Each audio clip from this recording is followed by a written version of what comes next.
नमस्कार। प्रयागराज नैनी के हॉस्पिटल अक्षयवट के जाने माने चिकित्सक डॉक्टर आरपी पांडेय पर कैंसर की रिपोर्ट छिपाकर पैर का ऑपरेशन करने के मामले में बड़ा खुलासा हुआ है। साइटोकेयर पैथोलॉजी सेंटर प्रयागराज की रिपोर्ट जब सोशल मीडिया पर वायरल हुई तो मरीज समीर जायसवाल और उनके पिता संजय जायसवाल के दावों की पोल खुल गई। मरीज के अनुसार वह हॉस्पिटल अक्षयवट में 4 अक्टूबर 2025 को ओपीडी में डॉक्टर आरपी पांडेय के पास पहुंचते हैं।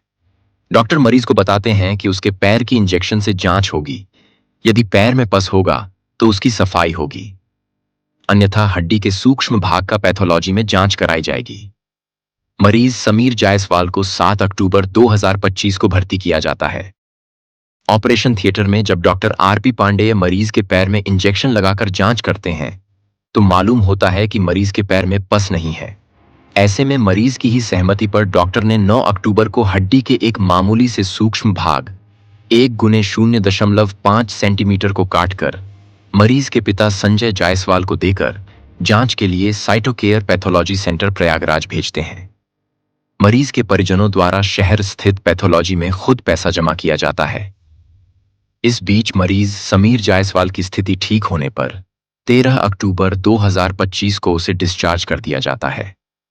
चूंकि समीर जायसवाल किसी कंपनी में काम करते हैं, ऐसे में उनके आग्रह पर अस्पताल की ओर से फिटनेस प्रमाण पत्र भी जारी किया जाता है। उधर पैथोलॉजी सेंटर ने जो रिसीविंग मरीज के परिजन को दी, उसमें 17 अक्टूबर 2025 को रिपोर्ट मिलने के लिए लिखा गया। सोशल मीडिया पर पैथोलॉजी रिपोर्ट वायरल होने के बाद लोगों ने सवाल पूछा कि जब हॉस्पिटल अक्षयवट से मरीज 13 अक्टूबर को ही डिस्चार्ज हो गया और पैथोलॉजी रिपोर्ट 17 अक्टूबर को आई, तो ऐसे में रिपोर्ट छिपाने का सवाल कैसे आया।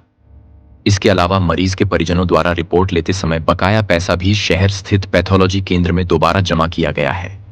तो सवाल यह भी उठता है कि जब पैसा ही बकाया था तो पैथोलॉजी केंद्र अस्पताल को रिपोर्ट क्यों भेजेगी। इसके अलावा जब हड्डी के सूक्ष्म कण को मरीज के परिजनों ने पैथोलॉजी केंद्र में ले जाकर जमा किया तो ऐसे में रिपोर्ट भी उन्हें ही मिलेगी। सूत्र बताते हैं कि पैथोलॉजी रिपोर्ट में जिन बातों का जिक्र है उसमें कैंसर जैसी बीमारी की कोई जानकारी भी नहीं दी गई है। पैथोलॉजी रिपोर्ट में जिक्र है कि मरीज के परिजन 29 अक्टूबर को बकाया पैसा जमा करके अपनी रिपोर्ट लेते हैं। सोशल मीडिया पर लगातार हॉस्पिटल अक्षयवट के चिकित्सकों पर गंभीर आरोप लगाने वाले लोगों से अस्पताल प्रशासन ने अपील की है। कहा कि सभी फैक्ट की जानकारी करना जरूरी है। मरीज किस भावना में आरोप लगा रहा है यह तो पता नहीं, लेकिन सभी साक्ष्य और दस्तावेज इस बात की ओर इशारा कर रहे हैं कि हॉस्पिटल की ओर से कोई लापरवाही नहीं की गई है। ऐसी और खबरों के लिए फॉलो करें अपना यूपी।